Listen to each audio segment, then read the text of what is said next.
Now, what is the secret ingredient to marketing? We all have one. But how about when we say there are a few secret sources that can make personal branding even more worth it?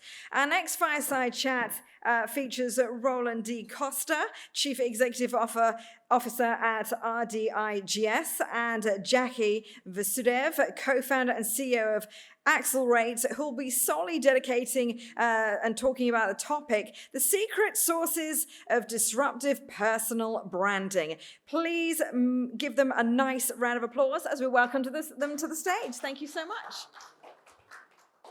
We're coming from either side, that's great. Or the mic should be on, or just flick up the switch to do that. Thank you so much.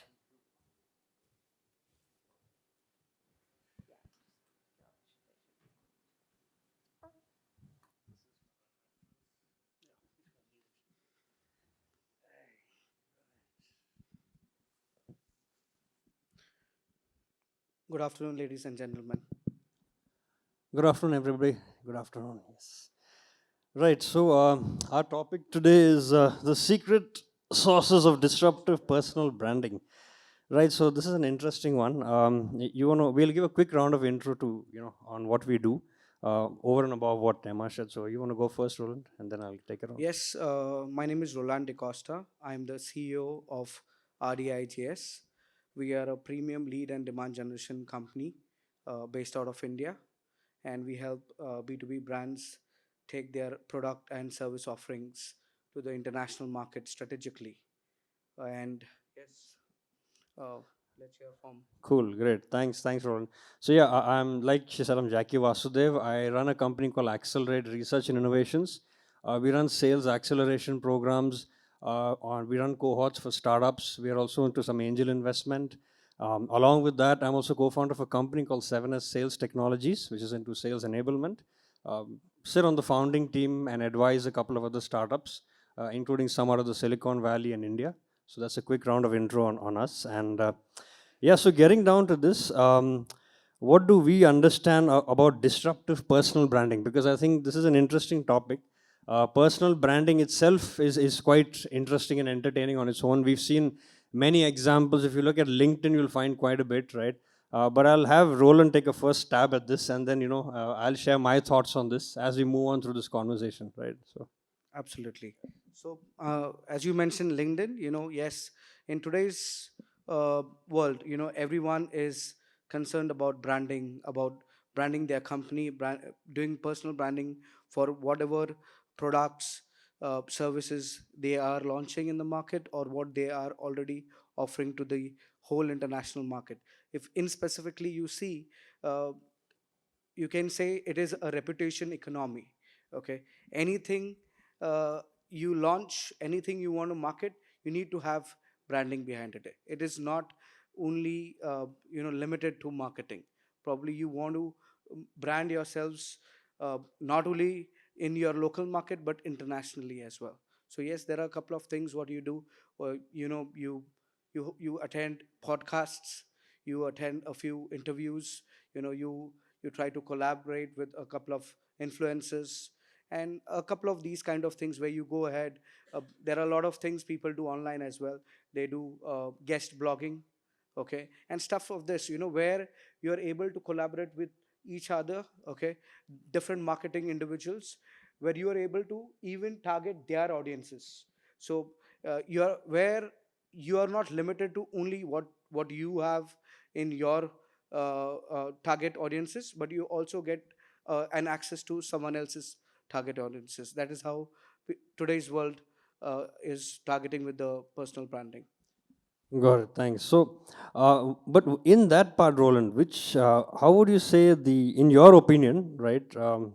How is disruption happening today in this whole space of personal branding? What do you see? What have you observed and noticed out here? Yeah, I mean, there's disruption everywhere. I'm just going to give you a quick example.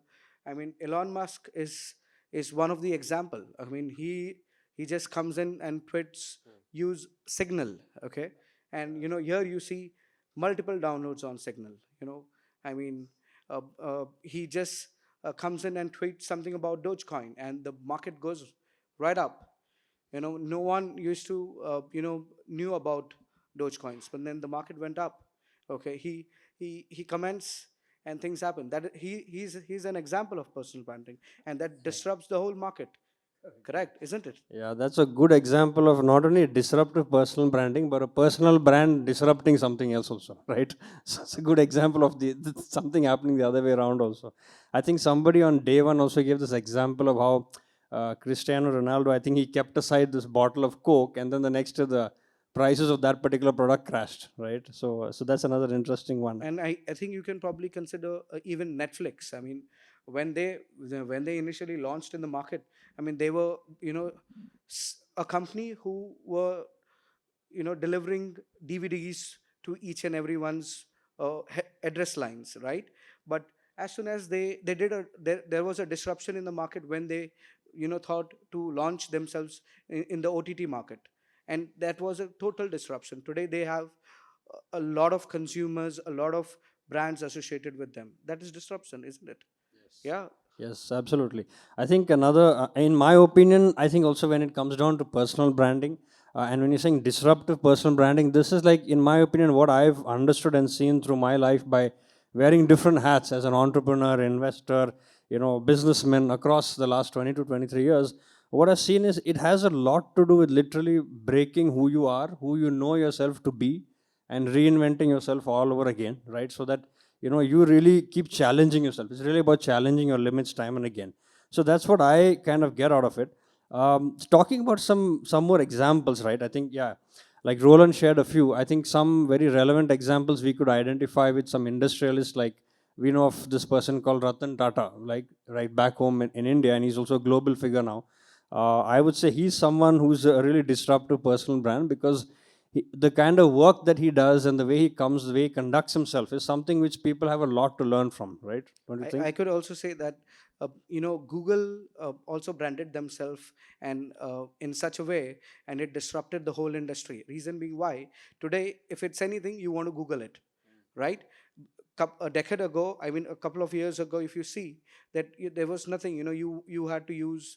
People were using Yahoo. They were using other browsers, Firefox and stuff like that. But today they brand themselves that way. It's just not a search engine, okay? But it is like, people tend to say, right, you Google it. You don't know something, you Google it. I think the interesting part there is Google has become a verb now, right? From being a company, it's become a verb. You're just like Google it, Google it. But I think there's another new phenomenon that's come up in the last couple of weeks. I'm sure most of you would have heard it, Chat GPT, and people are saying it can probably take on even Google. So that's another, amazing, disruption that you can really look at in terms of, disrupting a company brand itself, right? Interesting, great. So we want to also share a couple of examples, right, from our lives in terms of how we've gone around disruptive personal branding, and then coming down to what we think are some of the critical secret sauces, right, or I can't say secret sauces, but ingredients of a sauce in terms of what goes into building a disruptive personal brand, right? So you want to take a stab? Go ahead. Yeah. Yes, I mean, yes. I was just listening to something.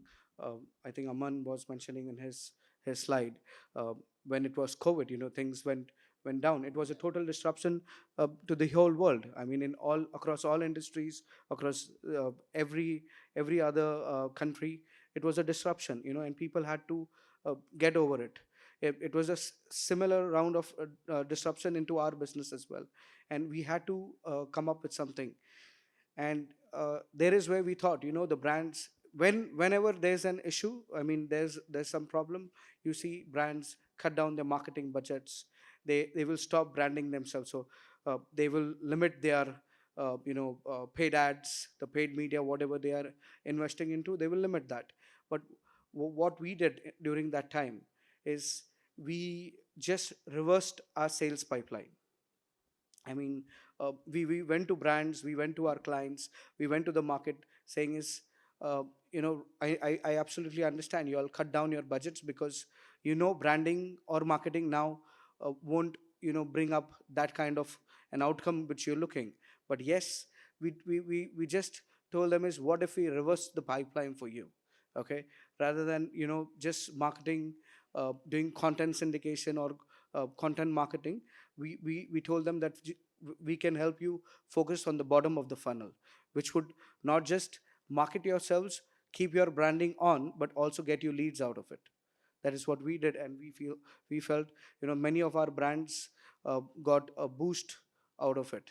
Can you elaborate a little bit more on that? Like when you say reverse, it'll be good because for everybody's benefit here, Right. just to So understand a little so bit the more. sales funnel works, I mean, the sales pipeline works in that way, is like, uh, the top of the funnel is where you do a lot of content syndication, you do a lot of marketing qualifications, and the mid of the funnels includes other lead gen activities, like paid media.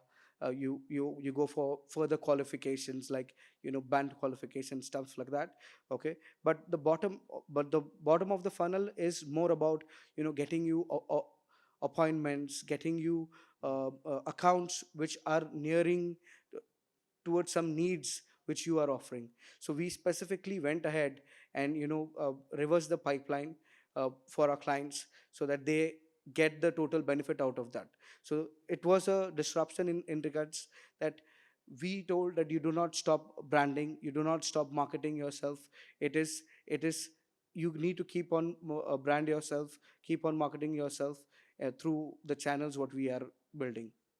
Got it. So you're saying that you got more, I mean, maybe loosely speaking, can I say that instead of just providing leads, you got down to giving more very specific sales qualified leads where people have a Absolutely. need to buy, Absolutely. right? So you really disrupted this whole space. So, and it helped them also because even though they were cutting down budgets, Yes. they saw this I as mean, a very honestly saying, useful this piece. is a live case study. I mean, we went from with a particular client.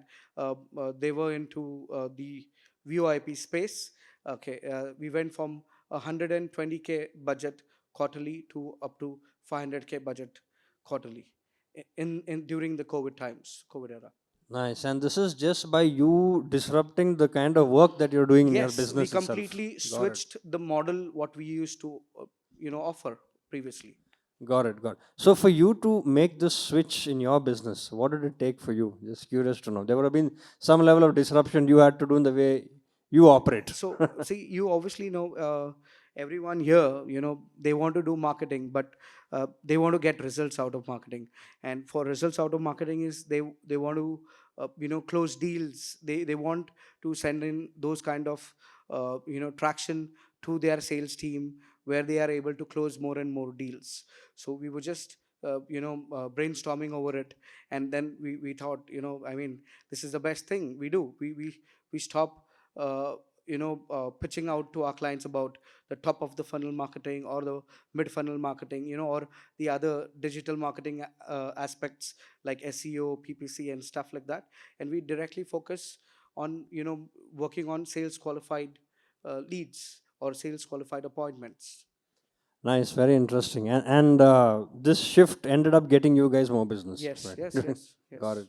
And this obviously this shift started first with where you are, right? And then when it started with you, it went down and Yes, got that, yes. got that. That's a great personal example that you shared. Just to, I mean, and the reason we're sharing these personal examples is so that you can place yourselves and get some ideas in terms of what really goes into disruptive personal branding, right? Another one which I'd like to also just share on something that we did, I mean, that I personally did around, this is like probably 10 years into my career into the IT services space. While I was involved in IT services doing sales and BD, I took a plunge and decided that let me do something that is completely not me, right? I decided to get into an import and export business, right? And import and export something which I had absolutely no idea about, right?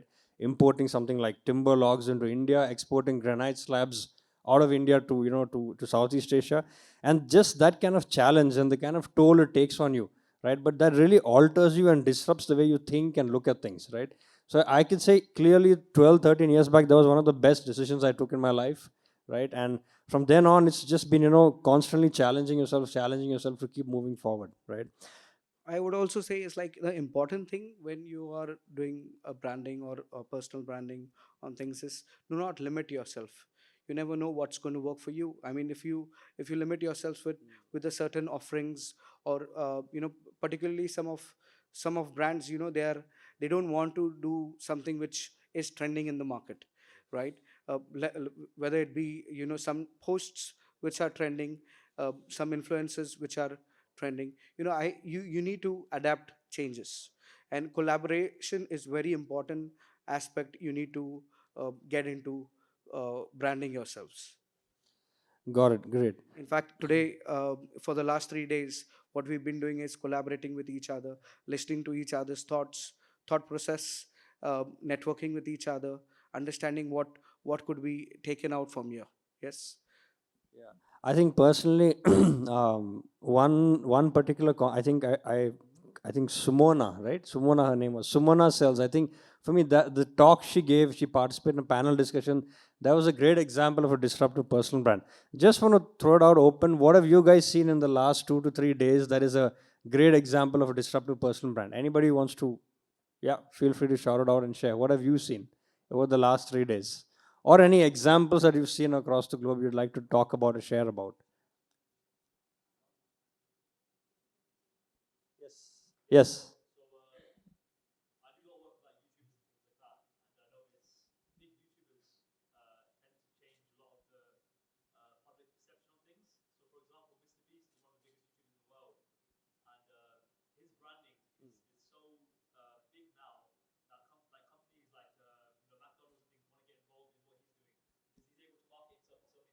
Yes. That's a great example, yes. And with a platform like YouTube, that gets that much more easier, right, for someone. That's a great example. Thank you for that. Thanks. Yes, who else? I think someone else raised the hand up on this side, wanted to share. Not sure who. All right, great. So let's move on. So getting down to what Roland and I kind of identified in terms of the ingredients that goes into building a disruptive personal brand. You want to go ahead, Roland? I've written some pointers. What you got in Yes. mind in terms of what are the I mean, it's critical parts of it, right? yeah. As I said, collaboration is important. Yeah. I mean, how would you able to get more and more visualization? I mean, you need to be very concerned about when you're talking about personal branding. You need to be able to connect with a lot of people, right? And how would you do that? Go to podcasts, okay, attend others podcasts, listen to others podcast, okay. You're going to do connect with other people for interviews, okay, video interviews. You attend seminars, webinars of people. You would go ahead and make some comments on trending topics, okay, and things like that. This will work. This will bring your brand and in such a position where people will recognize you at each and every aspect. People will recognize you, and that is very important. It will give authenticity in what you are trying to do. Got it, got it. Yeah, so I think you mentioned a very key word there, authenticity. So one of the things that we've seen that really kind of plays a very vital role when it comes to building our disruptive personal brand is how authentic you are, right? Genuine. How genuinely are you really expressing yourself? And it's not just while that is a critical part, it's about I think another very critical piece when closely related to authenticity is courage, right? Having the courage to speak up in terms of what you stand for, what your business is about, and really, not having this whole, how do you say, worry about, whether others would accept my point of view or not, right? Because end of the day, when it's coming about, when you're talking about disruptive personal branding, you are literally challenging status quo, right? And when it, I yeah, you mean, had something on there's that. there's one more thing. I was just listening to a couple of topic discussions, and it's like if you have a blue tick mark, Yes. you are an influencer, okay, and you could help in personal branding. But that's not the case. Everyone has their kind of followers, their kind of audiences. You cannot consider each and every one to be an influencer just because they have a certain number of followers or certain number of audiences into their social channels or social platforms.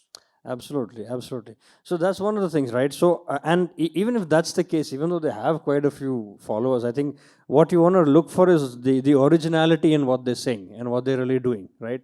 And how close that is into to the truth, right? So I think, yeah, you have something. I would Yeah. say, I mean, when it comes to personal branding, it is very important thing is the mindset. Yeah. Okay, Okay. what kind of mindset you have, and there is where you will play an important role. uh, so people tend to brand themselves in such a way, uh, as the market is moving as and stuff. They don't have a lot of thinking behind it. Got it. Got it. So when you say mindset, okay, so you're saying it's, so in that case, the minds are not really set. It's kind of moving with the market, Yes. right? Got that. Got it. But you're saying a critical aspect is being very firm and clear about who Yeah. they are, what they're I mean, about. I mean, if you're going to market in a country such as India, it's going to Yeah. be a different approach. If you're going to Yes. market in the US, it's going to be a different approach you're going to have. Yes. Localization is also important aspect towards it. Got it. Got it. So I think mindset, can we also like take it a step ahead and say more like grit, that grit, tenacity, that perseverance Yeah, you can. to really be at it, right? Yes, yes. And ensure that people are really getting what you want them to get, right? Got that. Got that. Great. So I think so.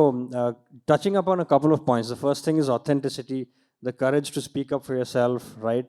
And I think something very, while these may, sound like heavy words, or there might be some significance around this, right? Courage to speak up, authenticity. I think something that's also very critical when it comes to disruptive personal branding, which I've seen some really interesting leaders out there with the disruptive personal branding style, is they have this whole attitude of zero significance, right, around what they're doing, and a lot of fun, I right? mean, most of the, if you're going to consider most of the leaders, uh, who tend, uh, who disrupts the market with their, with whatever they do. I mean, if I'm going to consider Elon Musk, he brought in, Tesla. Okay, even that was a disruptive thing in the automobile market. Correct. The same thing with SpaceX. He's doing Yes. something, or anything he's entering into is different. Yes. you can Yes. you can you can read about, articles about what he's doing, uh, um, with Twitter and stuff like that. It's completely different. He's coming, and he's changing the whole thought process over it. Exactly. And I think the interesting thing there is, what you would notice is when he's doing that, he's having a lot of fun. It's not like he's very, I mean, Honestly he's really saying, at it, pe- and he's not getting in. I think, in my opinion, he's not getting in to disrupt the space. He's just getting in and saying, okay, what's next possible next over here, right? he's being himself. I mean, He's being himself. he's being himself, Absolutely. Exactly. and that is what turns out to be different. I mean, and that is what he is concerned of, what he Exactly. wants to get out of it. Exactly. So I mean, that's one very critical thing, right? He's just being himself. And being himself is looking at what all industries can I impact? What are the frontiers that I can impact in every industry in terms of what is possible, what is not possible, right? He's really challenging and, disrupting and changing it across, right? So, yeah, so I think that's a very critical thing that you said, being yourself. That actually brings me down to another question. How many of you have seen, uh, not how many, I'm sure everybody has, but there's an example that we all, have in our lives, right, of disruptive personal branding. And you kind of see it day in, day out. Um, Probably at home also for some of you. And if any of you can relate to what I'm talking about, is this is like a perfect example of disruptive personal branding. Yes.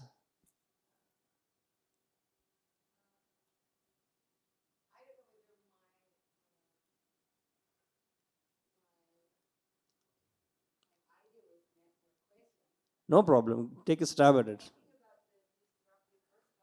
Yes. One of the key essence is we make brand.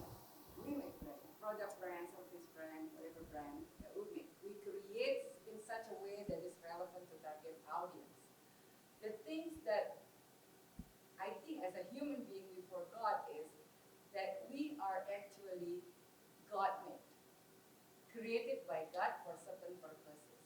So when we talk about this authenticity, somehow the conversation is not into that what actually God wants us to do. And if we are like having this journey inward with really deep searching of our purpose in life and how would we benefit others, I think that's the point where we can make the disruptive personal branding. Uh, I used to I used to have a situation where I am a marketer for 25 years, right? Really practitioner of marketing and making a brand. But I stopped doing branding at that time because I think there is no use after I had Yeah. such an illness. However, the fact is, if we don't use the knowledge of personal branding into your life become more difficult because people judge you for not who you are, right? So the personal branding, as mentioned by brother, which is very beautiful, like having knowing the segment, what to tell, being authentic, courageous, it should come with again internal journey of the purpose of our own life. Absolutely, absolutely. I'm in sync with you. I'll come to you. I'm in sync with you 100% because, and I would say, just picking up a leaf from what you just said, you shared a part of your life. So I think what you just said, personal branding is in fact not even like, I'd say it's a necessity. It's a necessity because not because you want to look good or there's an in order to about how you got to be perceived by the media out there, but it's a necessity because people got to know who you are and what you got to offer them, right? Because like you rightly pointed out, I guess the ultimate purpose for each one of us is to serve others. So through personal branding, if you can showcase that, hey, I'm here to serve you and these are the ways in which I can serve you, your purpose is pretty much met. So did I get you in what I said? And Yeah. I think as a marketing community, like this is very good, yeah. Like we have a community of visionaries and influential. That's why when we come into personal brand, it's I think very essential to start to say that you as a brand need to really understand you as a purpose. Absolutely, absolutely. So when you're linking it right down to a purpose, then it has much more meaning and depth to it. It's not just something superficial that's sitting out there, right? Perfect, great. Thank you for sharing that. In fact, Yes, yes. For these all 3 days, we've been doing that. We've been branding our company. We've been doing our own branding as well. Is by collaborating, networking with each other, and understanding each and other's agenda or purpose. They are here. absolutely. Yes, the gentleman there had something to say. Yes. I just wanted to add on to what you guys said, what she said. I think those are lovely words. I think everyone has a duty now to build a personal brand, and it's up to us who have the skills and have the connections and everything to use that power that we have for good. To bring, because I think what's happening now is a lot of people are manipulating that power and using it for bad things, like using disruptive personal branding, like you talk about, to promote things that are negative and things that make things Correct. worse. And I So, think, yeah, it's yeah. up to us to do the opposite, and like what you said, promote good and promote internal growth, internal journey, Yeah. and yeah. And we can collaborate. We as the one who really know actually how to deal with the tools or platform that we have. Collaboration. Yeah, no, that's great. That's a good. Thanks for sharing that. Great. So yeah, coming back to my question. So in our day-to-day lives, we see an example of disruptive personal branding almost every day. Any ideas, thoughts on who, what, that is? Yes, sir. Sorry.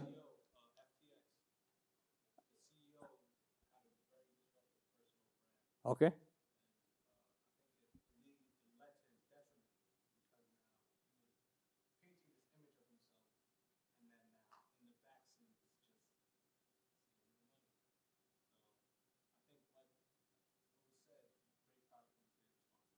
Absolutely, absolutely. That's another good example actually of negative disruption in the negative sense, right? Thank you for that.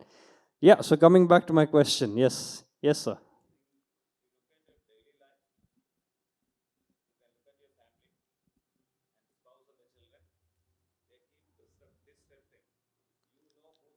Yes.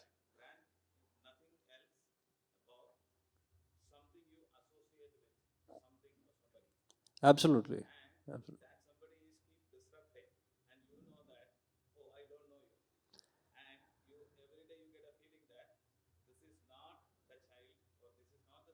Yes. Absolutely. Absolutely. So that's a good example you shared, and I think another way to look at it is when you go home and you get in and you see the place messed up, you know whether it's your daughter or your son. You can figure that out, right? So that's a sign of disruptive personal branding, right? And if you look at children, they're authentic, they're being themselves. There's no significance, right?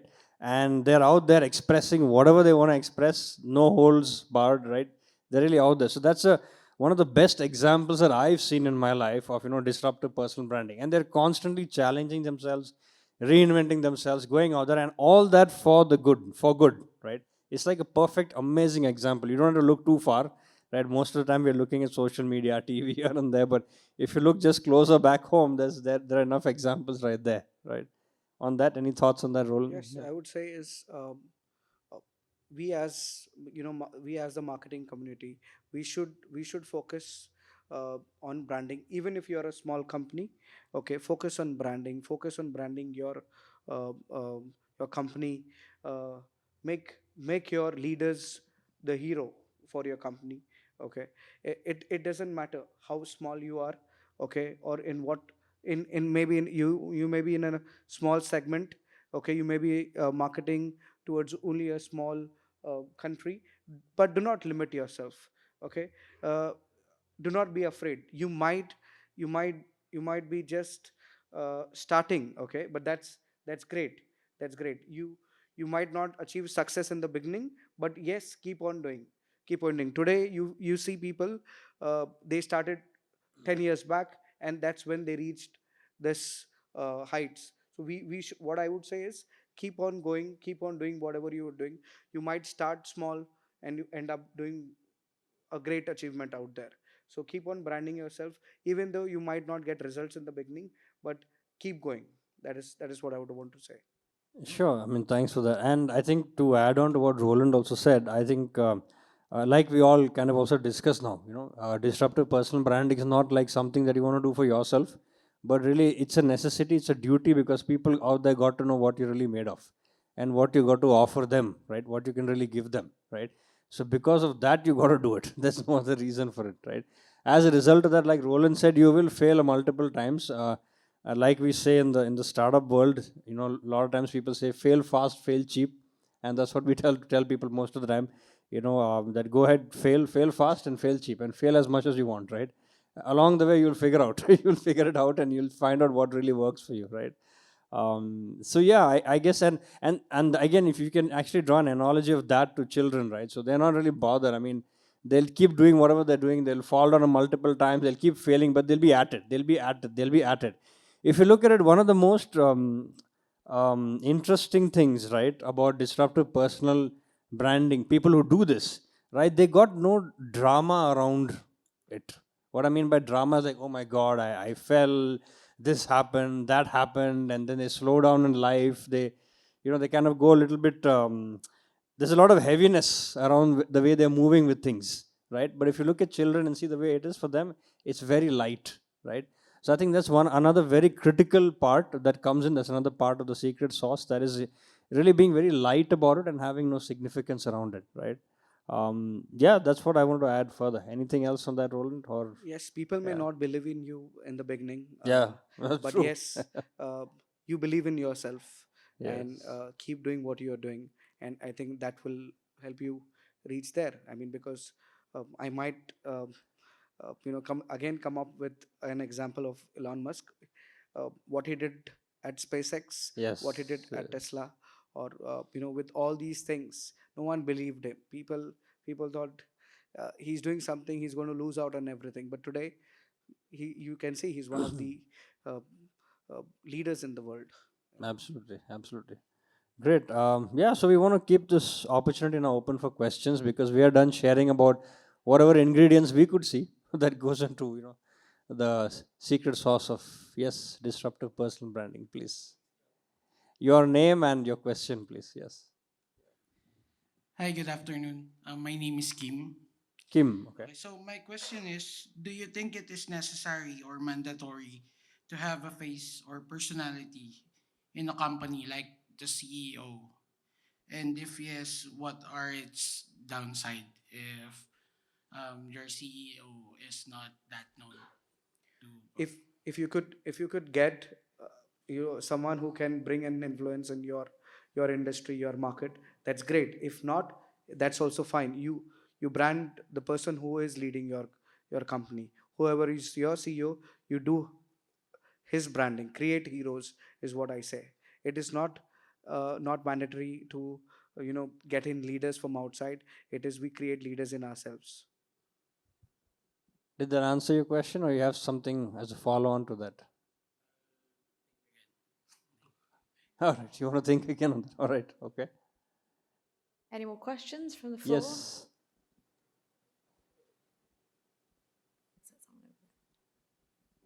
I cannot see. I'll give you a follow-up question to that one. Bringing the example I brought up earlier about Carlos with G2 Games. So you obviously have to be careful with personal brands on social media because, and whether it fits in whether someone's personal life and what they do, because it's very difficult for people, the general public, to separate someone's work life with their personal life because they're all one and the same and intertwined these days. It's very, very difficult. And the general public as a whole, they don't like truth tellers. They don't like honesty. They don't like authenticity. They'd rather be lied to and live in a bubble than have people tell them how it is. So how do you tread that fine line when it comes to personal branding? How do you separate? Is it possible to separate the two? Or do you just go, you know what, you're just going to have to lie to people?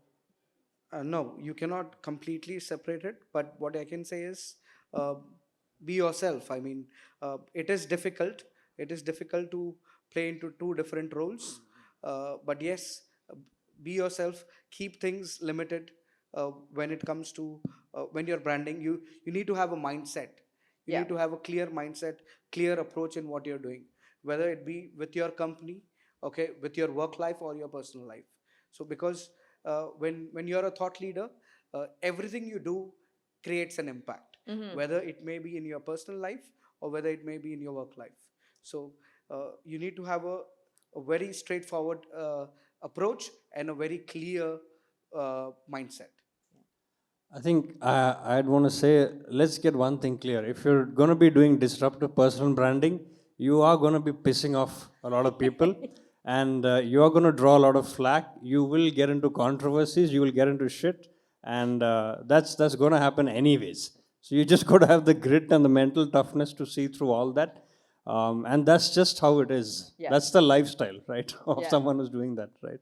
And So no one can plan to be a disruption in the market. It is until unless you have that kind of uh, you know audiences with you, that kind of power in what you're trying to do. And anything can become a disruption, maybe, uh, even if you're a thought leader, even if you're not a thought leader. she had a question, right? Yes.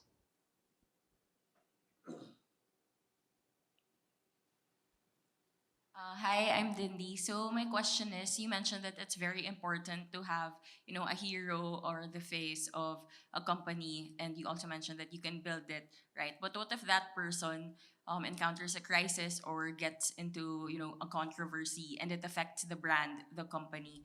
How do you go about it? Like, what are your thoughts on that? Well, so that's going to happen, okay? When you are getting into disruptive personal branding and you're taking that on for yourself, I'm not, I don't want to scare, but that's going to anyways happen. I guess the intensity to which it happens is what you can manage, right? And what one needs to look at managing, right? How to manage that intensity. But it will happen. I mean, look at any brand. I mean, any major person out there who's into this whole space, they've drawn their share of flack and controversies, and it will happen, right? Like I said, what is important is that mental toughness to stay at it, to be at whatever you want to do and whatever you want to say that you're doing. Because, and I think even more critical than that is the conviction to really see this through, right? Yeah. I might have a slightly different answer. It's like, as you said, as it said, any marketing is marketing. Maybe it be a positive marketing or a negative marketing. Same goes for personal branding. I mean, maybe when you had a positive thing when you were creating your hero, when he was on a positive side, your brand didn't get that kind of a visualization. But when it turned out to be negative, maybe you get a lot of more of visualization for your brand, and then you work on cleaning up and bringing a different hero and creating it. That's it. Right, thank you. As the old saying goes in the media, there's no such thing as bad publicity unless you're dealing with cancel culture. Well, last one quickly, thank you. Yeah, so you spoke a lot about how it takes time to grow a business, like a personal brand. It takes like 10 years, and but how do we, as marketers, convince our clients this is something worth investing in? Because a lot of issues that I have is it's hard for me to, because I know obviously we know the importance of personal brand, and we know it takes a long time. But how do we convey that to our clients to show them that this is a task worth doing for the long term? Because they want results. Like it's a results-based industry, everyone wants leads, everyone wants to move quickly forward through the process. So how can we tell them that this is important without really, showing them the results straight away? Honestly saying, everyone here will agree that our clients already know that you cannot get results right away. Okay, but it's their need of the hour. They want to. So you want to give results to your clients. Your clients want to give results to their bosses. It just works that way. But yes, what I would say is you give more understanding to them. Take them step by step. Show them your journey. Is more transparency is important, because even when we are a marketing agency, we do struggle if we are not able to give that kind of a outcome to them or that kind of a result to them. But we keep on updating them with what we are doing this week, what things have come. So everything transparent to them is what is going to help you. I'll not say that you will be able to convince them in regards that they will give you a long time, but they will understand the process. And if they understand the process, you can obviously help working with them, collaborate with them in getting your results out. My answer to that would be what you want to do for them when you're telling a client, right? When he's asking what is the ROI of creating a personal brand for me, I think what you got to do is take a step back and you look at how to partner with this client and with this person. And when I say partner, you partner with him such that you show him what's possible for his business if he were to be a personal brand. And then you have this creative exercise with him where you're just speculating and imagining and creating possibilities of what all could happen if I'm this personal brand for my business. Have him listed down, right? Maybe 8, 10, 15 things could be possible if I become this personal brand for my business. Take him down that road, take him down that journey, and then drop him back to reality, okay? Like right now, you don't have that, okay? You got to show him the pain of that, but you don't have this now. And if you don't have this now, then that's not going to be possible for you. You want that to be possible for you? Then let's talk. This is not a conversation for ROIs. ROIs is more, I'd say ROI is more of a junior level conversation when it comes to something like personal branding for a businessman, right? That's not an ROI driven conversation. This is more about who you want to be known as, right? Who you want to be known as a businessman. As a result of that, business will come, ROI, all that will happen. So they got to see that you're having a senior level conversation with them. So you create it like this. What's possible? So, I mean, that's the straightforward question. If you want that some takeaway, what's possible for you if you are a personal brand for your business? Work with them on that, 8 to 10 different criterias, have them imagine that, live that world, take them there, and then drop them back to reality and say, hey, but you don't have that, I can take you there. You want to go there? Come with me. Right. Up to that as well, I think Sorry, sorry, just quick. We have 2 minutes. Yeah, so it's just like you have there's clients where they have a good message, but like you spoke about earlier, having that grit and being that hero figure, it's hard to convince them that they're capable of doing that. For example, like they have the good message, you see the potential in the business, but it's like, how do you sort of then convince them that you can be that person, that leader in this space? How do you? Is it the same sort of thing? You just show them the pain and then. It's the same thing. You don't worry about whether they're capable or not. You don't worry about whether you're capable or not. You just show them that. and then tell them I can take you there. You may not even believe that you can take them there, but I'm telling you that you can take them there. Okay, Right? thank you very much. Thank you. Leave it there. Great. Thank you, Thank Marketing you so much, 2.0, Roland and for letting Jacky. us. And I think, Jacky, you're going a short intro to a video that you've got. Yes, as well? absolutely. So as part of the personal branding, disruptive personal branding, what I'm doing in one of my companies is we're kind of, altering the entire landscape of sales. So we are kind of getting it down. We're turning sales around completely, right? We're now advocating this whole model of unselling, where we talk about that when you stop selling, people will buy.